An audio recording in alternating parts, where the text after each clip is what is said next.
Hello everyone, what is up? It is me, AlbyMTG, and today I have another episode of my top 8 undefeated deck list. Again, we'll be looking at more 5-0 deck lists that went undefeated in competitive, standard Magic the Gathering online leagues, and then I have one more that's kind of a special one that I'll talk about, which did not go 5-0 in a competitive standard league, but still did absolutely fantastic, and I want to talk about that one as well.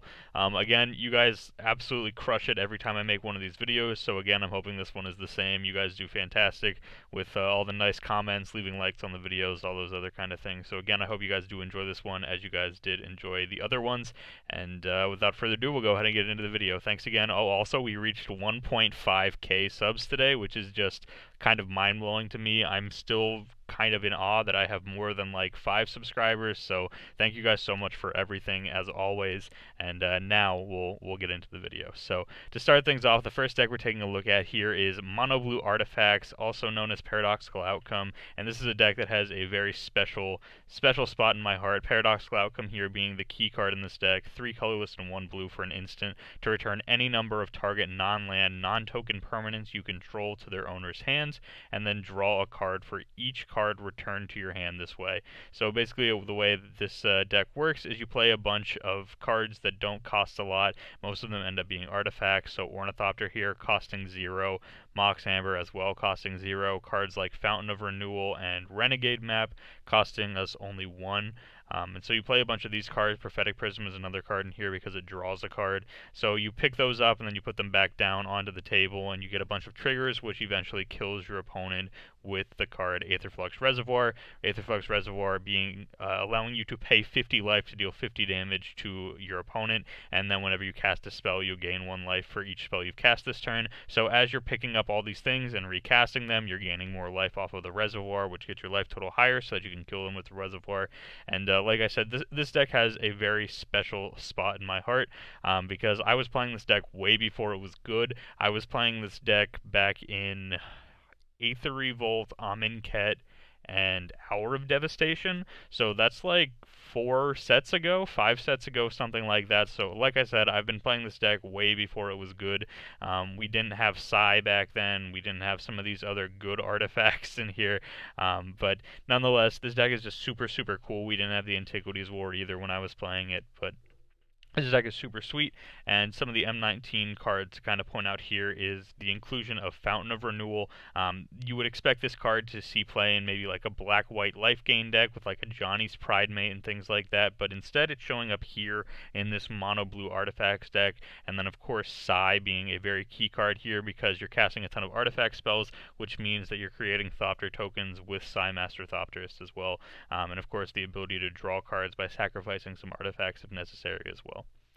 On to the next deck, we had a 5-0 finish from Longueville 65 with white-green cats. Classic cat tribal here. People have been trying to make this work for a long time, ever since about Amonkhet, where we received, where is he, Regal Caracal here. Other cats you control get +1/+1 and have lifelink, and then it creates 2 more cats for you. So people have been trying to make it work since then. And then Hour of Devastation gave us Pride Sovereign. But this deck got some new inclusions here in M19.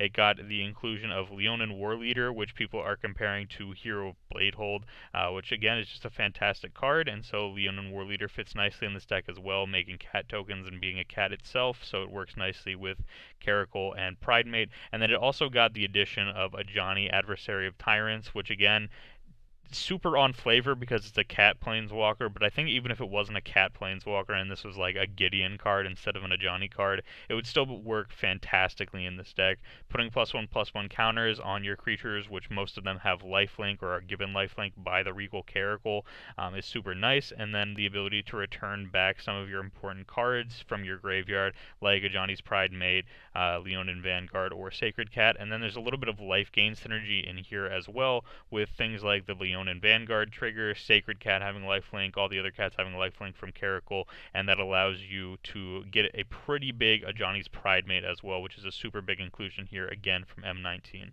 And then basically the deck is just sort of mono white, splashing green for Pride Sovereign, but then because green has some fantastic sideboard cards, there's a lot of green sideboard cards over here. Things like Prowling Serpapart against control, Heroic Intervention against the board wipes, a Johnny as well, and then Thrashing Brontodon, which is not a cat, however still very good against your artifacts and enchantments. Next up here we have red-green mid-range, a 5-0 list from Pinpan, and this deck is pretty sweet. The big inclusion here being Thorn Lieutenant. We've seen this like red-green monster strategy showing up for a while now during Hour of Devastation and then early into Dominaria as well. Also Rivals of Ixalan. Pretty much as soon as we got Rekindling Phoenix, that was when you started seeing red-green monsters really showing up. And it got a big jump here with these M19 cards. Cards like Thorn Lieutenant adding another good 2-drop to the deck, Banefire giving it a little bit more power against the control matchups because, again, Banefire is a fantastic card against control because if you cast it for 5 or more, it can't be countered and the damage can't be prevented. And then in the sideboard, it got some great cards as well. Reclamation Sage is a fantastic sideboard card. Vine Mare in the sideboard as well is pretty nice. And then Vivian Reed, the new Planeswalker. This is the first time we're talking about her here on the channel, but she's making a name for herself as a good sideboard card in the green-based decks, and she's doing quite well for herself. So this has been red-green mid-range here. And then on to the next one, we have mono white mid-range, and I really wanted to show off this deck specifically because it's the first time we're seeing Resplendent Angel showing up in a deck that did well. Really, we've only seen 2 5-0 deck lists involving Resplendent Angel so far, and this was the first one where Resplendent Angel seemed like she was a big part of the deck. This is kind of like an Angels tribal list a little bit. It's got some very good Angels in here. Resplendent Angel, like we talked about. Shalai, Voice of Plenty, is in here. Angel of Sanctions, sorry about making the card blue there. Angel of Sanctions is very good as well. And then Lyra Dawnbringer, of course, being just a fantastic card herself. And then giving other angels you control +1/+1 and lifelink works very nice with Resplendent Angel, Shalai, Angel of Sanctions, and the tokens that the Resplendent Angel can make. Aside from that, everything else is just kind of your basic mono white good stuff list. 2 Heart of Kirans in here as well. Seal Away for removal, Cast Out for removal, and then History of Benalia to just do some fantastic things as well. So yeah, it's a pretty basic deck, but the inclusion of Resplendent Angel being in this deck it's nice to see that this card, which is $70 for a playset, is finally showing up in a deck that's doing well. And then on to the next one. This is the one that did not 5-0 a standard league, so I know you guys are thinking, why is this deck in here? And that's because this deck came first place at the SCG Standard Classic in Worcester, and I know the person who did this. I'm friends with him, and he's also my coworker at the LGS, and he managed to take down the Standard Classic. Extremely proud of him and extremely happy for him. And this is the first time we're looking at a mono green list here in M19, so the new cards that were given to the mono-green aggressive decks from M19 are the Thorn Lieutenant that we talked about a little bit earlier. Again, just adds a nice 2-drop to the deck, which makes it a little bit more resilient against the starts where you don't have Llanowar Elves on turn 1, which is super nice. And then it got 4 copies of Vine Mare here in the main.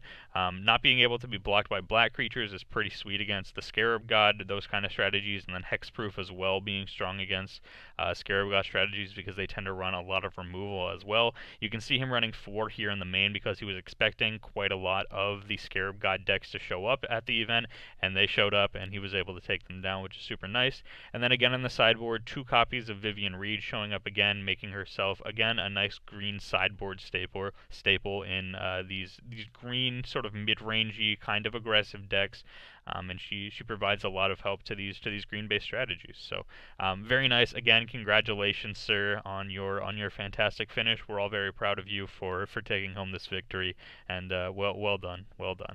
Next deck we have here is Jund Control by Danny Bambino, and we're looking at 3 copies of Pelakka Wurm, baby. 3 copies of Pelakka Wurm as the main win condition in this deck. Palaka Worm, of course, being reprinted in M19. It shows here the original Conspiracy, but it was reprinted as a rare in M19, and so this deck has quite a lot of 1-ofs, like an insane amount of 1-ofs. 1 Arc of Araska, 1 Blooming Marsh, 1 Sandworm Convergence, 1 Argle's Bloodfast, 1 Thematic Compass, 1 Struggle to Survive, 1 Banefire, 1 Desert, 1 Endless Sands, 1 Field of Ruin. You guys get the point. 1 Scavenger Grounds, 1 Woodland Cemetery. Alright, those are all the 1-ofs, so there's like a ton of 1-ofs in this deck, and so you can really end up winning the game a couple different ways, main way being Palaka Worm, but Sandworm Convergence is another way that you can do it. And then there's a ton of deserts, so when you cast your Hour of Promise, most of the time you're going to end up making zombie tokens. And then aside from that, you're just running a lot of removal spells. You're running 4 Vraska's Contempt, 4 Hour of Promise to wipe the board as well. Cut to Ribbons is a nice one too, because you can activate the Ribbons ability, which goes nicely with Banefire, which also goes nicely with the fact that you're ramping because you have cards like Grow from the Ashes and Hour of Promise, as well as Thematic Compass. Sorry about making it blue again. Thematic Compass to ensure that you're hitting your land drops, and then I think I just made it blue again. I'm so sorry. And then Treasure Map to, of course, scry, and then eventually when this flips, you make some treasure tokens as well. 3 treasure tokens, which can ramp you again to play your Palaka Worm or to make a big Banefire or big Ribbons from Cut to Ribbons to end up killing your opponent. Those are like the big cards from M19. I saw Palaka Worm in this list and had to show it to you guys. I'm just very happy that someone was playing Palaka Worm. We used to see Sifter Worm as kind of the go-to in this sort of a strategy, kind of like the ramp, kill everything strategy, and then finish off with a big creature. And I think Palaka Worm is just better than Sifter Worm, and so it's very nice to see Palaka Worm here making a little bit of a splash in Standard. Next up, we have Grixis Dragons from Fayal. This one I wanted to show off because it's the first deck we're seeing with Sarkhan in it that really puts Sarkhan to use. Sarkhan allowing you to +1 to discard a card and then draw a card, or +1 to add 2 mana in any combination of colors and then spend the mana to cast a dragon spell. And so it features dragons like Nicol Bolas the Ravager and Glorybringer here, but then aside from that, just features a bunch of fantastic creatures. Scrapheap Scrounger is really solid. Goblin Chain Whirler, again, really solid. And then good removal spells like Magma Spray, Abrade, and Cut to Ribbons. The other Planeswalker here being Chandra as well, which, again, is just a fantastic card. And, again, like I said, I really just wanted to show off this deck, especially because it was playing Sarkhan. And then in the sideboard, we also saw the inclusion of one of the new cards as well, being Spitflame. This is a card that not a lot of people would have expected to see any Standard play at all. Seems more like just kind of your Dragon EDH kind of card, but here it is seeing some sideboard play. Probably comes in against the creature matchups, and maybe even against like the Scarab God decks, because 4 damage is enough to kill the Scarab God token, so it wouldn't surprise me if that's kind of the matchup where you want to bring in Spitflame, and then we can bring it back with Nicol Bolas and Glorybringer as well. And then finally, on to the last list, we have a white-green aggressive deck, and this one has quite a few cards from M19 as well. Mainly, though, Thorn Lieutenant, again, showing up for, I believe, the 3rd or 4th time this video. So this card is very real. This is a card that went under a lot of people's radar. Honestly, went under my radar a little bit as well, but you can see a lot of these decks are playing it as 3-ofs or 4-ofs, and so it's going to be kind of a new Standard staple here for basically any green deck. And then it's also playing Militia Bugler, which is a card I talked about for its modern capabilities in a previous video, but here it is showing up in Standard doing fantastic as well, being able to find almost every single creature, actually being able to find every single creature that is listed here on this as a creature, I should say. And then you can find things like Jadelight Ranger, where it can grow bigger than 2 power later on, but you can still find it with the Militia Bugler itself. And we kind of saw that in Modern, where it can find things like Knight of the Reliquary, which have the potential to grow bigger than just 2 power, but because it has 2 power while it's in your library, the Militia Bugler is able to find it. And then it's also just running 4 copies of Ajani, Adversary of Tyrants, which again, we talked about earlier, fantastic card, and you're returning things with converted mana cost 2 or less. There's a ton of those cards here that are really fantastic, things like Resilient Kenra, Thorn Lieutenant again, and Merfolk Branchwalker. And then because it's running the Militia Bugler, it has the ability to abuse Dusk to Dawn, which destroys all creatures with power 3 or greater.